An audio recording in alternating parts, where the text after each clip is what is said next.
Bismillahirrahmanirrahim. Rabbi shrah li sadri wa yassir li amri wahlul 'uqdatam min lisani yafqahu qawli. Assalamualaikum warahmatullahi wabarakatuh. Alhamdulillahi rabbil alamin. Alhamdulillahi bari'in nasam wa khaliqil lauhi wal qalam. Ahmaduhu ta'ala 'allamal insana ma lam ya'lam. Wa ashkuruhu ala ma asda wa an'am. Asyhadu an la ilaha illallah wahdahu la syarikalah wa asyhadu anna Muhammadan abduhu wa rasuluh al-hadi ila sabilil aqwam. Wa sallallahu ala nabiyyina Muhammad wa ala alihi wa ashabihi wa atba'ihi wa sallam, amma ba'du. Ikhwani fiddin wa akhwati fillah wa abna'i tulab rahimani wa rahimakumullah. Hadirin sekalian yang dirahmati Allah, para santri yang mudah-mudahan senantiasa dicintai oleh Allah, Bapak Ibu yang semoga dirahmati Allah. Alhamdulillah, pada kesempatan sore hari ini Allah kembali kenikmatkan kepada kita kenikmatan yang begitu besar di tengah rintiknya hujan yang Allah turunkan, yang semoga menjadi pertanda rahmat pada sore hari ini. Allah ringankan langkah kita semuanya menuju ke tempat ini, memilih di antara sekian banyak tempat yang mungkin lebih enak, lebih nyaman, lebih menyenangkan dan seterusnya.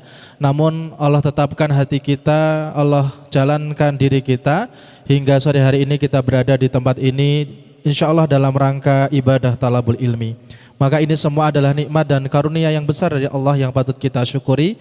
Alhamdulillahirabbil alamin.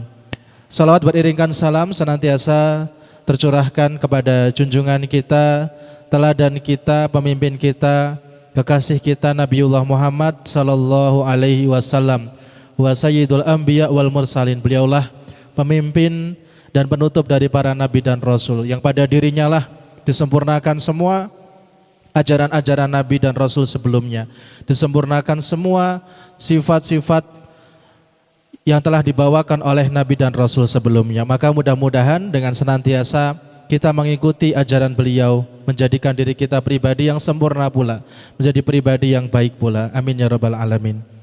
Jamaah sekalian dirahmati Allah, insya Allah pada sore hari ini, pada 1 jam ke depan, insya Allah kita akan sama-sama mentadaburi satu kisah yang termasuk banyak Allah ceritakan di dalam Al-Quran. Satu kisah yang menjadi salah inspirasi pula bagi Nabi Muhammad SAW, terutama dalam perihal ibadahnya. Dan kisah yang kemudian mudah-mudahan bisa kita ambil hikmah serta pelajarannya, yaitu kisah Nabiullah Daud alaihissalam. Bismillahirrahmanirrahim. Mengawali kisah Nabi Daud alaihissalam ini, kita tarik sedikit sejarahnya sebelum itu. Kalau terakhir mungkin bagi jamaah yang rutin datang setiap kajian, khusus mungkin mengikuti kelas atau kajian sirah, kita membahas tentang Nabi Musa dengan Fir'aun serta pengikutnya. Jadi setelah Nabi Musa itu berhasil mengeluarkan para pengikutnya Bani Israel dari kejaran Fir'aun, kemudian setelah itu Bani Israel tinggal di Baitul Maqdis atau di Palestina, yang mana dibawa ke sana oleh Yusha bin Nun. Setelah menetap lama di Madinah, di Palestina, di Baitul Maqdis, di sana diutus oleh Allah SWT seorang nabi yang bernama Nabi Samuel. Nah, jadi kita mulai dari kisahnya Nabi Samuel singkat. Jadi Nabi Samuel ini mungkin salah satu nabi yang tidak tersebut atau tidak ada dalam 25 nabi dan rasul yang wajib kita ketahui. Namun perlu kita fahami juga ceritanya karena ada di dalam Al-Quran. Yaitu nanti dimulai dari surah Al-Baqarah ayat 246. Nanti Bapak Ibu silahkan bisa cek dan bisa sambil membaca di tadaburi kisahnya. Dalam surah Al-Baqarah 246, ketika itu Bani Israel itu meminta kepada Nabi Samuel untuk diutus di tengah-tengah mereka seorang raja. Nah, ini mungkin salah satu karakternya Bani Israel itu memang tidak pernah puas dengan apa yang telah Allah beri. Sudah diberikan nabi berkali-kali, sudah diutuskan kepada di tengah-tengah mereka itu utusan Allah, nabi dan rasul, namun tidak membuat mereka kemudian puas akan hal itu. Sampai-sampai di titik mereka, wah kok nabi terus gitu bahasanya. Tapi tidak pernah ada raja dari Bani Israel. Mereka itu kan kalau kita lihat kisahnya selalu ditindas, selalu diperbudak, selalu di bawah kekuasaannya raja-raja yang lain dan dolim-dolim, di bawah Fir'aun, di bawah raja-raja yang kemudian senantiasa menindas mereka. Kemudian mereka minta kepada Nabi Samuel itu sekali-kali mbok dikirim kepada kita itu raja. Mereka berkata kepada nabinya. Nah, ketika mereka berkata kepada nabinya pada Al-Baqarah 246 itu, idz qalu lin nabiyillahum ib'ats lana malikan nuqatil fi sabilillah. Wahai Nabi Samuel, mintakan kepada Allah, angkatlah di antara kami ini raja, yang mana dengan raja itu nanti kami akan berperang melawan musuh-musuh kami, yang ahli strategi, yang panglima perang, yang raja, yang punya kekuasaan. Jangan Nabi terus gitu. Nah, ini kalimatnya mungkin hari ini seperti itu. Nah, kemudian oleh Nabi Samuel disindir, hal asaitum in kutiba alaikumul qital alla tuqatilu. Memangnya nanti kalau diutus kepada kamu raja itu mau kamu berperang? Buktinya dulu ketika Musa saja diutus kepada kita, diajak berperang malah berkata kepada Nabi Musa, sana engkau pergi sendiri saja melawan Fir'aun. Setiap kali diajak berperang mereka kemudian berpaling. Apakah kalau diutus di tengah-tengah kamu raja, kamu mau berperang? Nah, kemudian mereka berjanji, intinya mereka, bagaimana mungkin kami tidak mau berperang, kami sudah terusir dari kota kami, dari tanah kelahiran kami, sudah dipisahkan dengan anak-anak kami, maka pasti kami akan berperang. Kemudian singkat cerita diutuslah di tengah-tengah mereka seorang raja, yang mana kemudian Nabi Samuel berkata kepada mereka, wa qala nabiyuhum innallaha qad ba'asa lakum taluta malika. Diutus di tengah-tengah kalian ada seorang yang bernama Talut. Nah, ketika itu mereka sedang di bawah penindasan seorang raja zalim dari Amalikah yang bernama Jalut. Nah, kemudian mereka meminta tadi diutus di tengah-tengah mereka ada raja dari Bani Israel. Kemudian Allah berfirman kepada Nabi Samuel bahwasanya ada seorang dari golongan Bani Israel ini yang ditunjuk menjadi seorang raja, diangkat oleh Allah menjadi raja di tengah Bani Israel, yaitu bernama Talut. Mungkin kita tidak asing ya dengan kalimat Jalut dan Talut. Nah, jadi sebelum itu Bapak Ibu sekalian, ada satu kebiasaan dan mungkin sudah menjadi turun-temurun. Bani Israel itu ada garis keturunan yang hampir semua garis keturunan itu menjadi nabi. Jadi dulu Nabi Yakub yang memiliki gelar Israel itu adalah Nabi Yakub. Kemudian punya ada 11 atau 12 anak itu, salah satunya Nabi Yusuf. Nah, kemudian di antara keturunannya Nabi Yakub itu, yaitu ada yang bernama Yahuza. Itu semua raja-raja, pemimpin-pemimpin, penguasa-penguasa itu lahirnya dari keturunannya Yahuda. Sedangkan semua nabi-nabi setelah Nabi Yakub itu semuanya adalah lahir dari garis keturunannya putranya bernama Lawi, atau ada menyebutkan Lawa. Jadi semua nabi dan rasul itu dari garis keturunan Lawi, dan semua pemimpin itu dari garis keturunannya Yahuda. Nah, kemudian Talut ini ternyata bukan dari garis keturunan keduanya. Talut itu dari garis keturunannya Bunyamin. Bunyamin itu saudara sekandung, seayah seibunya Nabi Yusuf. Nah, mereka kemudian tidak terima, padahal mereka sendiri yang minta kepada Nabi Samuel untuk dimintakan pemimpin di tengah mereka. Kemudian mereka berkata, qala innallah qalu anna yakunu lahul mulku alaina wa nahnu ahaqqu bil mulki. Kenapa dijadikan Talut itu sebagai pemimpin di tengah-tengah kami, sedangkan kami ini lebih berhak? Kami ini ada yang garis keturunan Yahuda, kami ini ada yang garis keturunan Lawi yang sudah biasa jadi Nabi Rasul, kami ada garis keturunan Yahuda yang sudah biasa menjadi raja. Kemudian walam yu'ta sa'atan minal mal, sedangkan Talut ini sudah bukan garis keturunannya Yahuda dan Lawi, dia tidak punya banyak harta, masih ngeyel lagi. Sudah dikasih apa yang mereka mau, masih saja tidak menerima pemberian Allah. Inilah salah satu karakter Bani Israel. Kemudian singkat cerita, Nabi Samuel kemudian menunjukkan bahwasanya Talut ini benar-benar seorang pemimpin yang dipilih oleh Allah Subhanahu wa taala.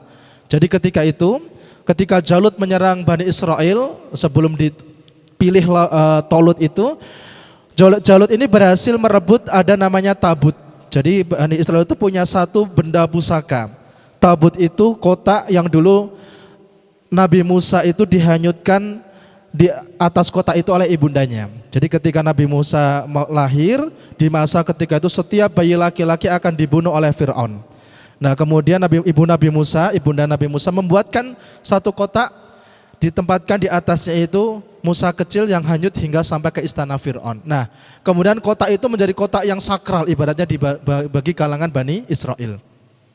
Kota itu diisi dengan ada pakaian-pakaian Nabi Musa, ada tongkatnya Nabi Musa, ada pecahan Taurat Nabi Musa, sehingga menjadi benda yang selalu dijaga. Setiap kali Bani Israel berperang itu di bawah kota itu diletakkan di depan para pasukan supaya menambah semangat mereka ketika berperang. Nah, kemudian ketika berperang dengan Jalut, ternyata kota itu berhasil direbut oleh Jalut sehingga lemahlah semangat mereka dalam berperang. Kemudian Nabi Samuel menyampaikan tanda bahwasanya Tolut ini adalah benar-benar pilihan Allah. Lihat saja di rumahnya sudah ada tabut. Ternyata kemudian Bani Israel kemudian melihat ke rumahnya Tolut, ternyata benar di sana ada tabut yang dibawa oleh malaikat, diambil dari tempatnya Jalut, diletakkan di rumahnya Tolut. Sehingga sebagian dari mereka mau mengikuti Tolut itu, walaupun sebagian yang lain masih mengingkari. Akhirnya kemudian sampailah kita insya Allah masuk ke dalam kisahnya Nabi Daud. Ketika itu diangkatlah pemimpin di tengah mereka, yaitu Tolut tadi. Tolut ini bukan nabi, tapi itu adalah raja yang mana pilihan dari Allah Subhanahu wa taala. Nabinya ketika itu adalah Nabi Samuel. Ketika itu Daud masih kecil. Nabi Daud kecil itu bekerja menggembala kambing, dan memang kata Nabi Muhammad SAW, hampir semua nabi dan rasul itu masa kecilnya mereka pernah menggembala kambing, karena memang ada ilmu tarbiyah ketika menggembala kambing itu. Nah, ketika menggembala kambing, Daud kecil ini sering bermain batu. Main batu untuk salah satunya jaga-jaga ketika ada hewan buas datang, ketika ada serigala atau mungkin singa yang mendekati kambing gembalanya, dilempar oleh Daud. Nah, dan salah satu tanda sebelum kenabian yang Allah berikan kepada Daud itu, ketika Nabi Daud itu melempar, pertama pasti kena, yang kedua bukan hanya kemudian membuat hewan buas itu lari, kabur, tapi bisa sampai membuat hewan buas itu mati, bahkan mungkin sampai pecah kepalanya ketika dilempar. Jadi memang punya lemparan yang Allah anugerahkan sangat kuat, kata itu Nabi Daud. Nah, kemudian ketika Tolut ini mengumpulkan para pemuda-pemuda Bani Israel untuk kembali berperang melawan Jalut. Nah, ketika itu Nabi Daud punya 2 kakak yang sudah dewasa, dipanggil untuk ikut berperang. Kemudian Nabi Daud kecil juga izin pada ayahnya untuk ikut berperang pula melawan Jalut. Awalnya tidak diizinkan. Kemudian Nabi Daud menyampaikan, kalau gitu saya cuman tugasnya tak mengantarkan minum saja buat kakak-kakak. Biar nanti yang berperang tetap kakak-kakak, nanti saya cuman membawakan minum kepada mereka berdua ketika membutuhkan. Akhirnya diizinkan oleh ayahnya. Nah, dalam perjalanan perang itu ada kisahnya pula, masih dalam rangkaian surat Al-Baqarah. Nanti dari surat ayat 246 sampai 251. Itu mengisahkan kisah Tolut tadi dan juga Daud kecil. Allah berfirman kepada Tolut bahwasanya nanti akan aku uji pasukanmu ini. Ketika mengumpulkan itu, Tolut berhasil mengumpulkan ada 80.000 pasukan untuk melawan Jalut. Tapi kemudian Allah menyampaikan akan menguji pasukannya Tolut dengan nanti jika kamu bertemu sungai, barang siapa yang mengambil seteguk air maka Allah akan tetapkan kekuatannya, bahkan Allah akan tambah kekuatannya. Tapi yang meminum dari air sungai itu lebih daripada seteguk air, maka akan Allah lemahkan kekuatan dan tidak bisa berangkat berperang. Namanya Bani Israel, ternyata ketika sampai di sungai yang dimaksud, ternyata kebanyakan sudah lupa akan apa yang Allah sampaikan. Kebanyakan dari 80.000 itu, ada riwayat yang menyampaikan yang minum itu 76.000. Ada yang menyampaikan yang minum itu 73.000. Jadi hanya sisa 7.000 atau 4.000 sampai 7.000 pasukan saja. Bayangkan, dari 80.000 hanya tersisa katakanlah 7.000, kita ambil yang besarnya. Jadi hampir berapa itu ya? Hampir kemudian berkurang 10 kali lipat itu kan. Nah, yang 7.000 itu saja ada yang masih ada rasa takut. Wah, gimana lawan Jalut yang diriwayatkan Jalut itu punya tubuh yang besar seperti raksasa. Pasukannya tidak terkalahkan dan lain sebagainya, hanya tinggal 7.000 orang. Nah, kemudian bertemulah 2 pasukan tadi. Dan dalam kebiasaan perang pada waktu itu, sebelum dimulai peperangan itu ada yang namanya mungkin duel gitu. Ditunjukkan, majukan jagoannya dulu satu-satu, tanding 1 lawan 1, nanti ketika dirasa sudah cukup, baru dimulai peperangan. Kok misalkan ada salah satu pemimpin atau panglima di antara 2 pasukan itu mati, maka sudah pasukan yang pemimpinnya mati dinyatakan kalah karena sudah runtuh semangat pasukan yang lain. Satu persatu hampir semua utusannya Bani Israel itu kalah. Sehingga majulah Jalut tadi rajanya menantang, siapa yang berani menantang saya. Kemudian Talut itu menyampaikan kepada pasukannya, yang berani melawan Jalut dan menang maka akan aku nikahkan dengan putriku dan akan aku wariskan kerajaanku, kata Talut. Kemudian majulah si kecil Daud itu.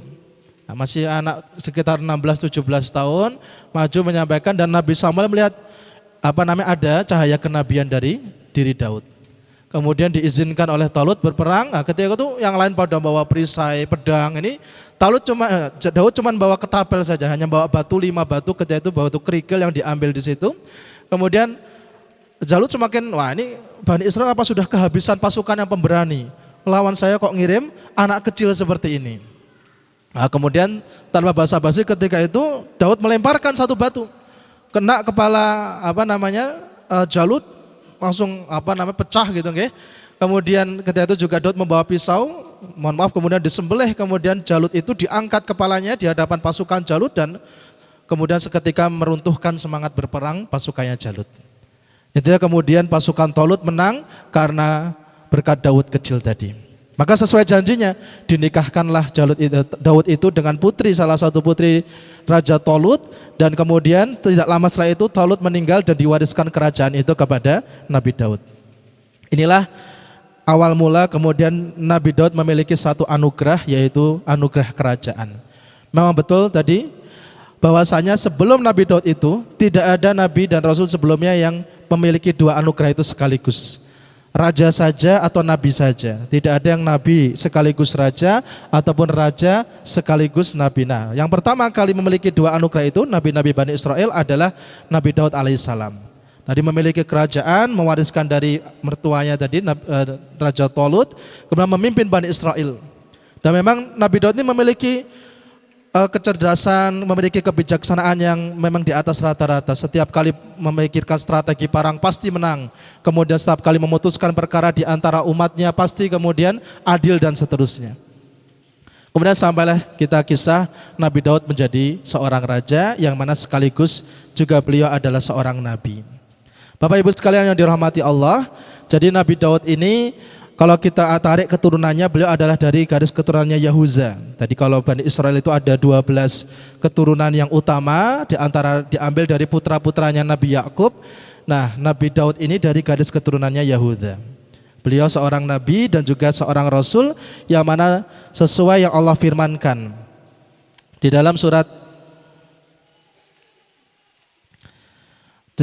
Al-Baqarah tadi, dalam rentetan kisah tadi dalam ayat 251, wa qatala Dawuda Jaluta, dan ketika Daud sudah membunuh Jalut, wa atahullahul mulka wal hikmah wa 'allamahu mimma yasha, maka akan Allah nikmatkan kepada Daud ini yaitu al-mulka wal hikmah. Mulka itu kerajaan, wal hikmah menurut para ahli tafsir yaitu kenabian. Wa ataulahu mulka wal hikmah. Allah nikmatkan kepada Daud itu dua nikmat yang besar, yaitu nikmat kerajaan dan juga nikmat kenabian. Dan Nabi Daud ini termasuk nabi dan rasul, termasuk manusia mendapatkan banyak sekali nikmat dari Allah. Nanti insya Allah ada sekitar 10 anugerah utama yang Allah berikan kepada Nabi Daud alaihissalam. Dan Bapak Ibu sekalian dirahmati Allah, ketika kemudian Nabi Daud menjadi pemimpinnya Bani Israel. Kemudian ketika itulah dimulai masa kejayaannya Bani Israel. Rajanya dari golongan mereka sudah merdeka, nabinya juga sekaligus raja mereka. Jika nabi dan rasul yang lain mungkin memiliki ujian berat ketika berdakwah karena mungkin ditentang oleh umatnya, ditolak dan seterusnya, Nabi Daud termasuk yang Allah beri kemudahan karena beliau sekaligus raja. Mau berani-berani menentang, bisa mungkin Nabi Daud punya kekuasaan, bisa kemudian dihabisi oleh Nabi Daud. Maka hampir semuanya mudah bagi Nabi Daud. Sampai kemudian Nabi Daud itu merasa, ya Allah, dulu bapak ibu saya, kakek nenek saya, nenek moyang saya, nabi-nabi terdahulu itu engkau uji dengan berbagai kesulitan. Nah, ini Nabi Daud itu gelisahnya sampai kok saya nggak ada ujiannya gitu, sampai seperti itu, mungkin ngerasanya seperti itu. Kalau dulu Nabi dan Rasul sebelum saya ini engkau uji dengan mungkin hal yang berat-berat, ada yang dengan sakitnya, ada yang dengan sulitnya berdakwah, ada yang ditolak oleh umatnya, bahkan ditolak oleh keluarganya sendiri. Nah sekarang Nabi Daud itu semuanya mudah, punya kekuasaan, apalagi kemudian otomatis harta dan seterusnya, dakwah jadi mudah. Nah kemudian beliau merasa saya ini bersyukurnya cuman gara-gara nikmat, saya juga ingin bersyukur dengan ujian. Ini kalau kita mungkin beda lagi, kita dapat nikmat tidak mau diuji. Tapi Nabi Daud itu dapat nikmat malah heran nih kok nikmat terus, ya kan? Nah, ini kapan ujiannya? Karena merasa dengan ujian itu berarti benar-benar Allah itu cinta dengan dirinya. Ya Bapak Ibu sekalian dirahmati Allah. Jadi sebelum itu Nabi Daud tadi memiliki banyak anugerah, banyak kenikmatan yang Allah berikan. Di antaranya nikmat-nikmat yang Allah berikan kepada Nabi Daud adalah, kita mulai dari nikmat yang pertama yang Allah berikan kepada Nabi Daud. Isbir ma yaquluna wadhkur abdana Daud dzal aidi innahu awwab. Kita mulai dari surat Shad ayat ke-17. Jadi Nabi Daud itu ada nabi yang Allah anugerahkan kesabaran yang luar biasa. Nah, maka ketika Allah memerintahkan Nabi Muhammad untuk bersabar, seringkali mengambil contohnya dari Nabi Daud. Di dalam surat Shad ayat ke-17, Isbir ala ma yaquluna. Bersabarlah wahai Muhammad atas apa yang mereka katakan. Wadhkur abdana Dawuda dzal aidi. Dan ingatlah ketika kamu dalam kondisi sulit, ingatlah ada pendahulumu namanya Daud dzal aidi, yang mana dia telah aku berikan kekuasaan. Innahu awwab, sesungguhnya ia selalu kembali kepada Allah. Jadi Nabi Daud itu ketika Nabi Muhammad dalam keadaan sulit diingatkan oleh Allah untuk mengingat salah satu perjuangannya Nabi Daud. Mungkin kamu ditolak dakwahnya, kamu ditentang dakwahnya. Ingat dulu ada Nabi Daud yang memang Allah berikan kemudahan dalam berdakwah. Insya Allah kamu juga akan merasakan kemudahan seperti Nabi Daud. Kemudian Nabi Daud juga disebutkan dzal aidi. Allah berikan kekuatan pada dirinya. Nah, para ulama tafsir menyampaikan kekuatan ini adalah kekuatan dalam ketaatan. Jadi Nabi Daud itu termasuk Nabi yang paling hebat ibadahnya. Bahkan Nabi sebelum Nabi Muhammad yang diteruskan ibadahnya oleh Nabi Muhammad, yang kemudian disyariatkan dengan ajaran Nabi Muhammad adalah ajaran Nabi Daud, adalah ibadahnya Nabi Daud. Di antaranya adalah kata Nabi sallallahu alaihi wasallam, ahabbus syiyam ya wa siyamud Daud. Puasa yang paling disukai oleh Allah tentunya setelah puasa Ramadan adalah puasanya Nabi Daud. Yaitu Nabi Daud sehari berpuasa, sehari berbuka. Atau kita kenal hari ini puasa, besok tidak puasa, besoknya puasa lagi. Nah itu adalah puasanya Nabi Daud dan diteruskan oleh Nabi Muhammad. Jadi termasuk syariat yang kemudian dilanjutkan dan diteruskan oleh Nabi Muhammad itu adalah ajaran atau ibadahnya Nabi Daud alaihissalam. Yang kedua, ibadah beliau, sholatnya juga diteruskan. Jadi Nabi Daud itu disampaikan dalam sebuah riwayat, Nabi Daud itu jika tidur itu pada nisful lail, di pertengahan malam itu beliau bangun. Beliau bangun di pertengahan malam, kemudian sepertiga malam beliau untuk ibadah. Kemudian sisanya seperenam malam beliau gunakan untuk tidur lagi. Nah itulah yang kemudian kita kenal sebagai sholat tahajud. Dan itu diteruskan oleh Nabi Muhammad SAW. Jadi termasuk yang memiliki kekuatan dalam ketaatan itu adalah Nabi Daud alaihissalam, yang mana kemudian diteruskan ibadahnya oleh Nabi Muhammad. Tidak semua amalan-amalan Nabi terdahulu diteruskan oleh Nabi Muhammad. Nah Nabi Daud ini salah satu yang kemudian banyak dilanjutkan oleh Nabi Muhammad SAW. Jadi maksud dari dzal aidi, diberikan kekuatan dalam ketaatan. Kemudian yang kedua yang Allah anugerahkan kepada Nabi Daud adalah inna sakharna jibal ma'ahu yusabbihuna bil asyi wal isyraq wa tayra mahsyurah kullun lahu awwab. Yaitu Allah tundukkan baginya gunung-gunung dan burung-burung untuk bertasbih bersama Nabi Daud. Jadi diriwayatkan Nabi Daud itu memiliki salah satu mukjizatnya, suaranya yang sangat merdu. Jadi ketika itu Nabi Daud ketika melantunkan kitab yang Allah anugerahkan kepadanya yaitu Zabur, Nabi Daud bisa melantunkan dengan 70 irama. Jadi Nabi Daud itu punya 70 bahkan 80 nada suara. Hari ini kita mungkin kalau lihat penyanyi-penyanyi vokalis sudah jadi idola. Nah Nabi Daud itu ketika bukan menyanyi nih ya, tapi ketika melantunkan firman Allah berupa Zabur itu sampai burung-burung itu yang terbang itu berhenti, ikut bertasbih. Gunung-gunung juga bertasbih. Dan ulama tafsir menafsirkan tasbihnya ini bukan tasbih ma'ani, bukan tasbih isyarat, tapi tasbih betulan. ya berkicau ikutan kemudian bertasbih, entah kalau gunung seperti apa nggih, tasbihnya apa goyang-goyang atau apa, tapi ikut bertasbih sampai semua makhluk ketika itu yang melintas semuanya terdiam mendengar suaranya Nabi Daud alaihissalam. Jadi beliau adalah salah satu nabi yang dianugerahkan suara yang indah oleh Allah Subhanahu wa taala. Maka mungkin yang sekarang suara bagus-bagus itu barangkali ada terah-terahnya Nabi Daud itu. Itu salah satu anugerah yang Allah berikan kepada Nabi Daud sampai Allah tundukkan al-jibal wa tuyur, yaitu gunung-gunung dan juga burung-burung untuk ikut bertasbih bersama Nabi Daud alaihissalam. Kemudian wasyadatna mulkahu wa atainahul hikmah wa faslal khitab. Dalam surat ayat ke-20 Allah berfirman, dan kemudian aku kuatkan kerajaannya. Jadi termasuk hikmah dan juga anugerah Allah berikan kepada Nabi Daud itu, Allah buat kerajaannya itu kuat, tidak goyah. Kembali di dalam tafsirnya para ulama menyampaikan dikuatkannya ini dalam bentuk dua hal. Yang pertama, Allah masukkan ke dalam hati setiap orang ketika itu tuh rasa segan kepada Nabi Daud. Dimasukkan ada rasa wibawa, Nabi Daud memiliki wibawa yang amat luar biasa di hadapan para rakyatnya ketika itu, sehingga tidak ada pemberontakan, tidak ada perlawanan, bahkan dimasukkan ketakutan ke dalam hati musuh-musuhnya. Yang kedua, Allah kuatkan kerajaannya berupa Nabi Daud itu memiliki banyak pasukan, memiliki banyak tentara. Ini di antara anugerah Allah berikan kepada Nabi Daud. Wa atainahul hikmah, dan Allah berikan kepadanya hikmah kenabian. Jadi anugerahnya tadi kalau kita runtut apa saja kira-kira tadi? Nabi Daud termasuk orang yang diberikan kesabaran, nabi yang diberikan kesabaran oleh Allah pertama.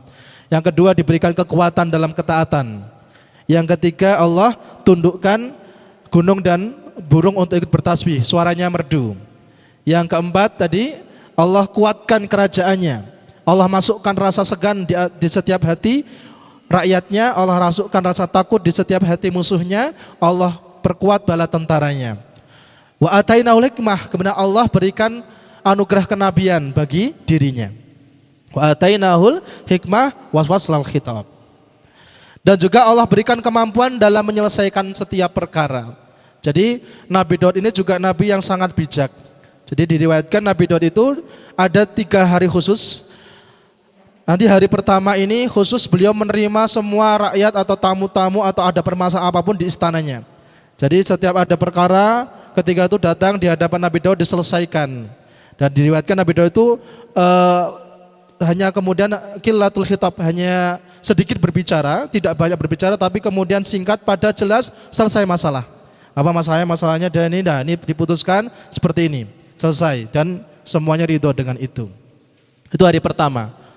Membuka ibaratnya open house gitu, semuanya bisa datang ke istana untuk mengadu, melapor dan seterusnya. Hari kedua Nabi Daud itu keliling, melihat rakyatnya secara langsung, datang ke rumah-rumah, keliling belusukan ke desa-desa dan lain sebagainya. Hari ketiga Nabi Daud itu tutup rapat-rapat istananya, tidak boleh ada satu pun yang masuk. Untuk apa? Itu adalah hari ketika beliau bermunajat kepada Allah. Khusus beribadah seharian penuh, tidak boleh diganggu dengan urusan kerajaan, tidak boleh diganggu dengan urusan yang lainnya. Itu siklus kehidupan Nabi Daud seperti itu. Jadi salah satunya anugerah yang beliau terima dari Allah adalah diberikan anugerah bisa memutuskan perkara di tengah-tengah manusia dengan cara yang adil. Kemudian selanjutnya wahal ataka nabaul khasmi itasawwarul mihrab. Kemudian pada suatu hari, tadi ketika beliau sudah biasa memutuskan perkara manusia, ketika beliau juga merasa kok banyak sekali Allah nikmatkan pada saya, kok banyak sekali anugerahnya, kok saya tidak pernah diuji. Nah, suatu hari ketika hari di mana tidak boleh ada yang masuk, ketika hari itu hari ibadahnya Nabi Daud, hari munajatnya Nabi Daud, ketika itu tiba-tiba di dalam istananya ada 2 orang. Ini bentuk ujiannya Allah kepada Nabi Daud. Ketika itu di dalam istananya sudah ada 2 orang yang masuk. Nabi Daud heran, loh kok bisa masuk, ini ada orang asing ke dalam istana saya, bukankah hari ini adalah hari ibadah saya? Tidak boleh ada yang masuk sama sekali. Kemudian berkata 2 orang itu, iddahalu ala Dawud fafazi'a minhum qalu la tahaf, jangan takut wahai Daud. Oh, ini tambah heran lagi. Kok harusnya tuh dia yang takut, malah ngomong sama saya jangan takut, kami enggak akan apa-ngapain kamu, enggak akan berbuat makar, pokoknya jangan takut. Ya, khasmani ya ba'duna ala ba'din fahkum bainana bil haqqi. Jadi ketika itu melapor dua orang itu, wahai Nabi Daud, wahai raja, sekarang sedang terjadi perselisihan di antara kami berdua. Kemudian putuskanlah masalah kami dengan hak, dengan adil. Nah, kemudian Nabi Daud ketika itu ya sudah dua orang itu sudah masuk ke istana, nggak ngeh ketika itu kalau itu dua itu adalah seorang malaikat.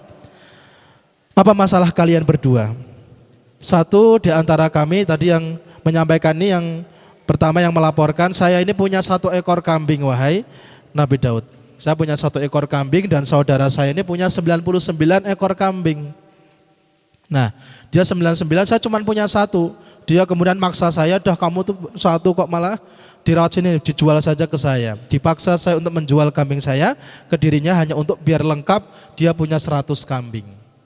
Nah, saya awalnya tidak mau untuk menjual 1 kambing saya, tapi dia paksa sehingga saya terpaksa menjual kambing saya kepada dirinya untuk kemudian menyenangkan dia punya 100 kambing. Nah, kemudian Nabi Daud mendengar itu langsung, ya sudah, yang 99 ini salah, kamu zalim, kamu sudah mendolimi saudaramu, tanpa mendengarkan terlebih dahulu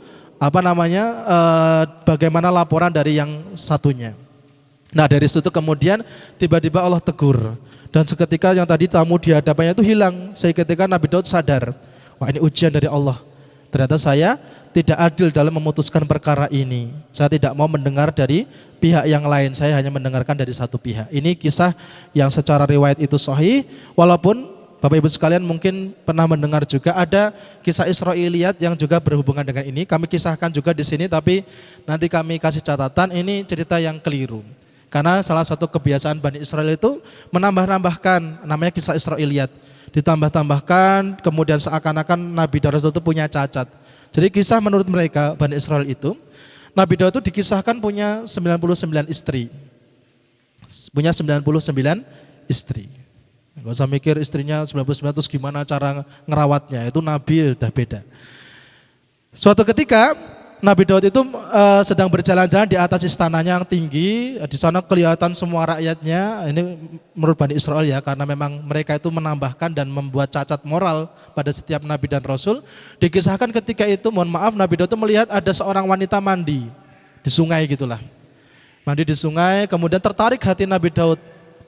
Disuruh pasukannya, coba cek itu wanita siapa, padahal sudah punya 99 istri, ya tadi pengen melengkapi satu lagi nih biar 100 gitu kan. Dan ternyata istri yang satu tadi lebih cantik dari semua istri-istrinya yang 99 itu. Disampaikan bahwasanya itu adalah istrinya Urayyah. Urayyah itu salah satu tentaranya Nabi Daud. Nah, kalau gitu sekarang utus Urayyah pergi berperang. Tempatkan dia di pasukan paling depan, maksudnya biar terbunuh dalam peperangan gitu. Dan singkat cerita memang terbunuh Urayyah itu di medan peperangan sehingga Nabi Daud bisa menikahi istrinya Urayyah.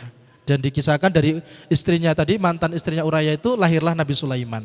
Tapi sekali lagi ini kisah Israiliyat yang sengaja dibuat-buat untuk kemudian mencela dan menunjukkan seorang Nabi dan Rasul itu punya cacat moral seperti itu. Masa Nabi syahwatnya seperti itu kan ternyata tentu nggak masuk akal. Nah ini kalau dalam ilmu tafsir namanya kajiannya ad-dakhil. Ad-dakhil itu hal-hal yang dimasukkan yang itu tidak jelas riwayatnya. Tapi tadi kemudian kita ambil satu riwayat yang kuat. Nabi Daud itu ketika memutuskan perkara tadi, dua orang itu yang sebenarnya malaikat, kemudian sebenarnya kurang adil karena tidak mendengar dari pihak yang lain, hanya memutuskan dari satu pihak. Sehingga ketika itu Nabi Daud bersungkur, tersujud dengan sujud yang sangat lama, diriwayatkan sampai 40 hari beliau bersujud, memohon ampun kepada Allah.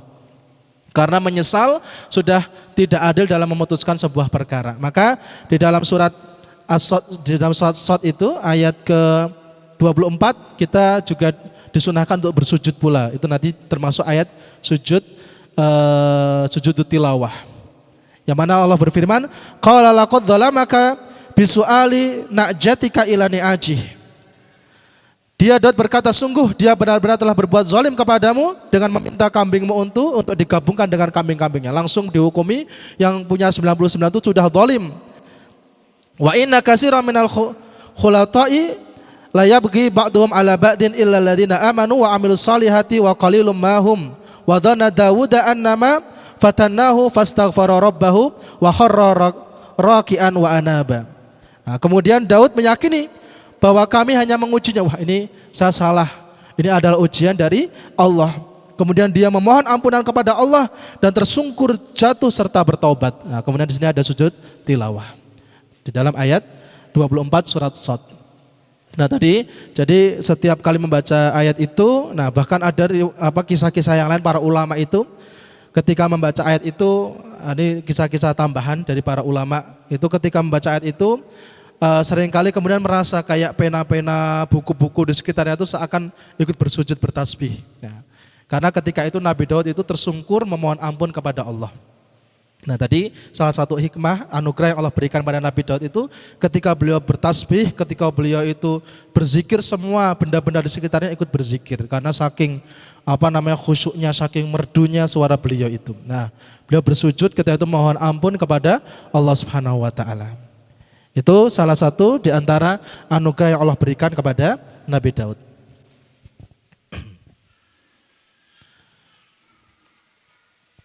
Kemudian di antara hikmah dan juga anugerah Allah berikan kepada Nabi Daud adalah Allah lunakkan baginya itu besi.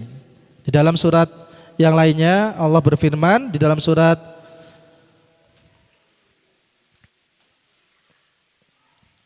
An-Nisa. Di surat Al-Anbiya Allah berfirman, wa 'allamnahu san'ata labusil lakum litusinakum mim ba'sikum fal antum syakirun. Al-Anbiya ayat 80. Kami mengajarkan pula kepada Daud cara membuat baju besi untukmu guna melindungimu dari serangan musuh, maka apakah kamu bersyukur kepada Allah? Jadi di antara mukjizat beliau itu besi bagi beliau itu ibarat kalau mungkin kita hari ini kayak malam gitu, kayak plastisin, kayak lilin gitu. Dibentuk-bentuk itu cukup pakai tangan saja. Dibuat baju besi, dilengkungkan ya. Kalau mungkin sekarang harus pakai alat, pakai dipanaskan, pandai besi. Nah dulu sebelum itu belum ada baju besi seperti itu, hanya pakai lempengan-lempengan saja. Kemudian ketika Nabi Daud ini salah satu mukjizat beliau adalah bisa melunakkan besi dengan tangannya. Dan itu beliau jual. Nah kemudian diriwayatkan bahwasanya Nabi Daud itu walaupun seorang raja, beliau tidak mengambil ibaratnya gaji dari kekuasaan, tidak mengambil gaji dari pemerintah. Beliau berjualan, berdagang baju besi, dijual 6.000 dirham. Beliau kemudian untuk makan keluarganya dan seterusnya. Ini mengajarkan pula pada kita bahwasanya bahkan seorang nabi, seorang raja sekalipun ya tetap mencari nafkah, tetap bekerja, tetap makan dari hasil keringatnya sendiri. Nah, ini itu Nabi Daud, raja, nabi tetap kerja. Nah, kita itu sudah bukan raja, bukan nabi, tidak mau kerja. Nah, siapa kita itu? Nah, itu beliau bekerjanya adalah menjadi tadi membuat kerajinan pakaian-pakaian perang yang mana memang Allah anugerahkan mukjizat padanya itu bisa melunakkan besi-besi. Dan Bapak Ibu sekalian dirahmati Allah, itu diantara anugerah Allah berikan kepada Nabi Daud alaihissalam. Allah merdukan suaranya, Allah kemudian lunakkan besi baginya, Allah berikan kesabaran bagi dirinya, Allah berikan kekuatan dalam ibadah, Allah kuatkan kerajaannya, kemudian Allah tundukkan baginya gunung dan juga burung-burung untuk ikut bertasbih kepadanya, dan yang paling tinggi nikmat Allah yang Allah berikan kepadanya yaitu wa ataina Dawuda zabura. Dalam surah An-Nisa ayat 163 Allah berfirman, dan kami berikan kepada Daud itu satu kitab yang bernama kitab Zabur. Jadi di antara kitab-kitab yang Allah turunkan kepada utusannya ada 4 yang utama. Salah satu yang menerimanya adalah Nabi Daud alaihissalam. Jadi Nabi Daud itu tidak menggunakan syariatnya Nabi Musa, tidak menggunakan syariat Taurat, tapi diberikan syariat yang baru yaitu kitab Zabur. Ada yang pernah lihat kitab Zabur? Masih ada atau enggak itu? Kitab Zabur itu kalau di dalam perjanjian lama masih ada, tapi mungkin sudah banyak dirubah. Namanya di sana Kidung Agung kalau suratnya. Jadi isinya kayak lagu-lagu gitu. Jadi memang karena beliau itu suaranya indah, jadi kayak syair-syair. Isinya itu kayak jenengan pernah buka kayak teks lagu apa, nah seperti itu kalau di dalam kitab perjanjian lama di Bible. Nah, itu kitab yang Allah berikan kepada Nabi Daud. Nah ini adalah hikmah, anugerah, mukjizat yang terbesar yang Allah berikan kepada Nabi Daud, yaitu diberikan kitab Zabur. Bapak Ibu sekalian dirahmati Allah, kita masuk ke masa akhir kehidupan Nabi Daud alaihissalam. Jadi Nabi Daud itu awalnya Allah berikan anugerah berupa umur sebanyak 60 tahun. Nah, dalam sebuah riwayat kita tarik jauh kembali ke dalam sejarahnya Nabi Adam. Ketika Nabi Adam diciptakan oleh Allah, Nabi Adam itu dilihatkan semua anak cucunya, dilihatkan semua keturunannya. Nabi Adam itu diperlihatkan oleh Allah semua keturunannya selama di dunia. Kemudian ketika Nabi Adam sedang melihat keturunan itu, ada satu orang yang Nabi Adam lihat wajahnya sangat bercahaya. Kemudian Nabi Adam bertanya kepada Allah, "Ya Allah, siapakah keturunanku yang wajahnya sangat bercahaya itu?" Kemudian Allah berfirman, "Itu adalah cucumu kelak, namanya Daud. Dia kelak akan menjadi nabi dan juga menjadi raja." Kemudian Adam bertanya, "Berapa umurnya wahai Allah?" "Ya Allah, umurnya di dunia adalah 60 tahun." Kemudian Nabi Adam berkata, "Wah, sayang sekali kalau misalkan dia punya begitu banyak pengaruh yang baik, seorang raja, seorang nabi. Kok dia cuma 60 tahun, bisakah engkau tambahkan umurnya ya Allah?" Ini riwayatnya sahih. Kemudian Allah berfirman, sudah ditentukan ajal manusia itu, sudah ditentukan umurnya. Bahwasanya Daud itu umurnya 60 tahun. Kalau mau kau tambahkan, maka akan aku ambil dari umurmu gitu.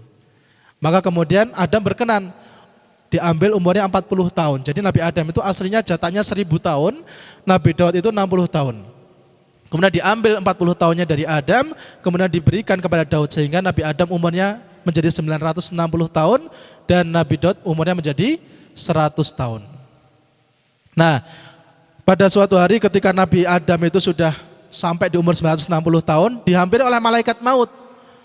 Dihampiri oleh malaikat maut, kemudian ketika ingin dicabut nyawanya oleh malaikat maut, "Loh, bukankah aku sampai 1000 tahun umurnya? Kenapa baru 960 kok sudah dihampiri malaikat maut?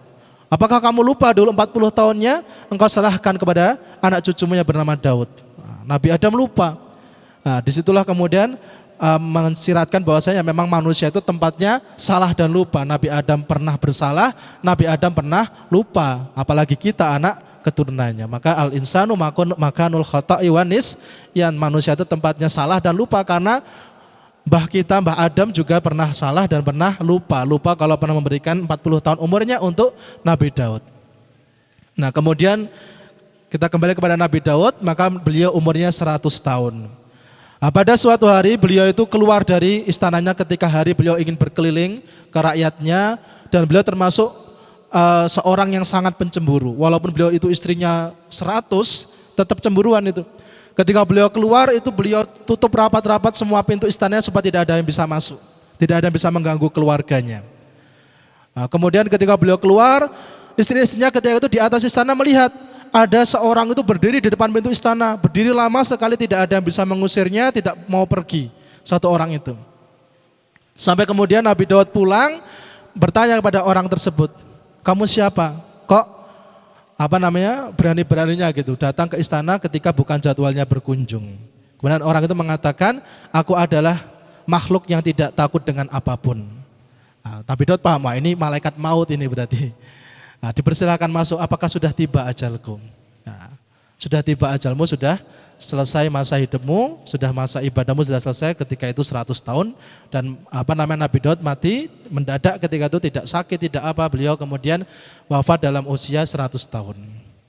Nah, dan ketika itu Nabi Sulaiman, jadi waktu itu beliau diriwayatkan meninggal hari Sabtu, ada yang meriwayatkan hari Rabu pada siang hari, di waktu siang yang sangat terik, sangat panas.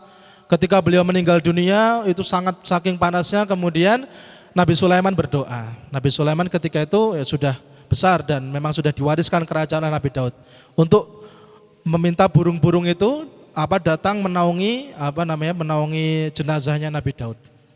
Maka ketika itu burung-burung kemudian berterbangan di atas jenazah Nabi Daud, menaungi sehingga tidak lagi kepanasan. Maka ini juga mungkin menjadi salah satu dalil.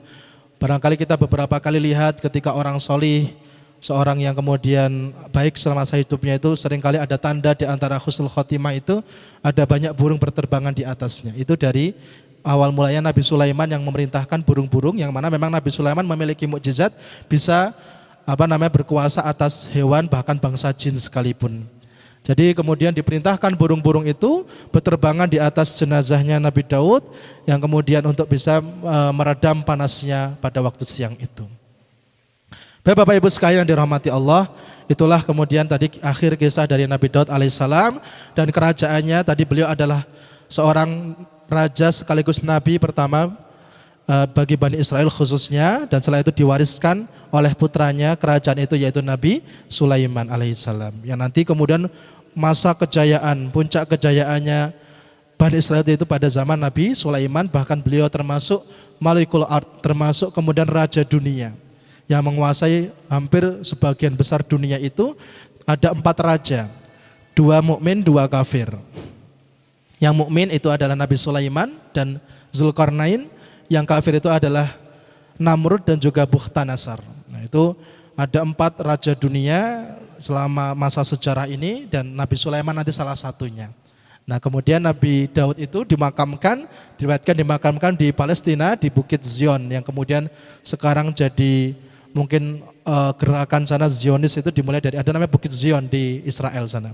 Nah, itu kisah dari Nabi Daud, nabinya Bani Israel, rajanya Bani Israel, yang bersatu pada dirinya 2 anugerah besar yang Allah berikan, yaitu anugerah kerajaan dan juga anugerah kenabian.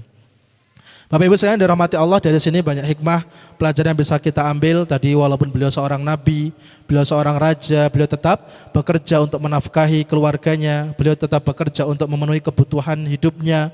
Beliau seorang penguasa, beliau juga seorang hakim, beliau memutuskan semua perkara dengan adil bagi rakyatnya. Bahkan ketika suatu peristiwa beliau merasa tidak adil, walaupun mungkin bagi kita hitungannya sedikit, hanya mungkin mempertimbangkan satu pihak tanpa mau mendengar pihak yang lain. Nah, walaupun mungkin juga secara logika ya jelas mungkin yang salah yang punya 99 kambing tadi. Nah, sehingga tapi walaupun seperti itu beliau merasa sangat bersalah, bahkan dia tersungkur bertobat kepada Allah.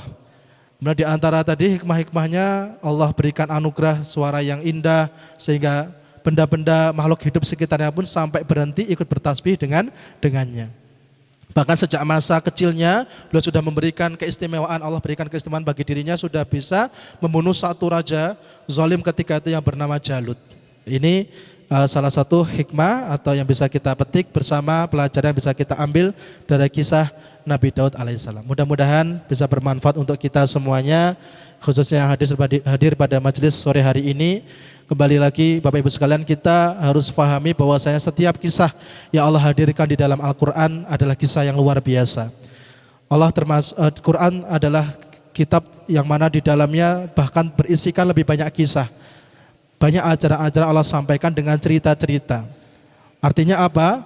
Allah memahami bahasanya kita itu manusia seringkali lebih mudah memahami apa yang ingin Allah sampaikan itu melalui cerita-cerita, melalui kisah-kisah. Dan itu banyak diambil dari kisah Nabi dan Rasul terdahulu. Maka kisah Nabi Daud tadi, jika Bapak Ibu sekalian ingin membaca lebih rincinya, nanti bisa dibuka surah Al-Baqarah dari 246 sampai 251, itu masa awalnya Nabi Daud. Kemudian satu lagi di dalam surat Shad ayat 17 sampai ayat 26. Itu nanti apa saja anugerah-anugerah yang Allah berikan kepada Nabi Daud alaihissalam. InsyaAllah dalam pertemuan selanjutnya akan kita lanjutkan kisah raja sekaligus nabi pula, yaitu putra dari Nabi Daud alaihissalam, yaitu Nabi Sulaiman alaihissalam. Nanti Nabi Sulaiman mungkin tambah seru lagi ya, ada menaklukkan jin, ada menaklukkan hewan-hewan, kemudian dengan Ratu Bilqis dan seterusnya. Tentu ada pelajaran yang bisa kita petik pula dari sana. Tapi Bapak Ibu sekalian yang dirahmati Allah, mungkin ini dari kami yang dapat kami sampaikan, kami kisahkan pada sore hari ini. Mudah-mudahan bermanfaat bagi panjenengan semuanya, khususnya bagi kami pribadi, dan semoga bisa kita ambil pelajaran hikmah dari pada kisah Nabi Daud alaihissalam ini. Atas kurangnya kami mohon maaf yang sebesar-besarnya. Astaghfirukum billahi taufiq wal hidayah. Mari kita tutup bersama kajian sore hari ini dengan melantunkan doa di kesempatan yang insya Allah mustajab ini. Kita beristighfar terlebih dahulu kepada Allah atas seluruh dosa-dosa kita. Astaghfirullahaladzim, astaghfirullahaladzim, astaghfirullahaladzim, astaghfirullahaladzim. Innallaha ghafurur rahim. A'udzubillahi minasyaitonir rajim. Bismillahirrahmanirrahim. Alhamdulillahirabbil alamin. Hamdan na'imin, hamdan syakirin, hamdan yuwafi ni'mahu wa yukafi mazidah. Ya Rabbana lakal hamdu kama yanbaghi li jalali wajhikal karim wa azimi sultanik. Allahumma anta Rabbana la ilaha illa anta khalaqtana wa nahnu ibaduka wa nahnu ala ahdika wa wa'dika mastata'na nabu'u laka bi ni'matika alaina wa nabu'u bi dzambina faghfir lana fa innahu la yaghfiru dzunuba illa anta. Allahumma ya ghani ya hamid ya mubdi'u ya mu'id ya rahim ya wadud ikfina bihalalika an haramika wa agrina fadlika amman siwaka. Allahumma arinal haqqa haqqa warzuqna tiba'ah wa arinal batila batila warzuqna ijtinabah. Allahumma a'inna ala dzikrika wa syukrika wa husni ibadatik. Allahumma anfa'na bima 'allamtana wa 'allimna ma yanfa'una warzuqna uluman tanfa'una fid dini wad dunya wal akhirah. Allahumma inna nas'alukal huda wat tuqa wal afafa wal ghina. Allahumma inna nas'aluka ridhaka wal jannah wa na'udzubika min sakhatika wan nar. Allahumma inna na'udzubika minal ajzi wal kasal wa na'udzubika minal jubni wal bukhl wa na'udzubika min ghalabati daini wa qahri rijal. Allahumma inna nas'aluka salamatan fid din wa afiyatan fil jasad wa ziyadatan fil ilmi wa barakatan fil rizqi wa taubatan qabla al maut wa rahmatan indal maut wa maghfiratan ba'dal maut. Allahumma hawin alaina fi sakaratil maut wa najata minan nar wal afwa indal hisab. Rabbana atina fid dunya hasanah wa fil akhirati hasanah wa qina adzabannar. Rabbana ighfir lana dzunubana wa dzunuba walidaina warhamhuma kama rabbayana shighara. Rabbana hab lana min azwajina wa dhurriyyatina qurrata a'yun waj'alna lil muttaqina imama.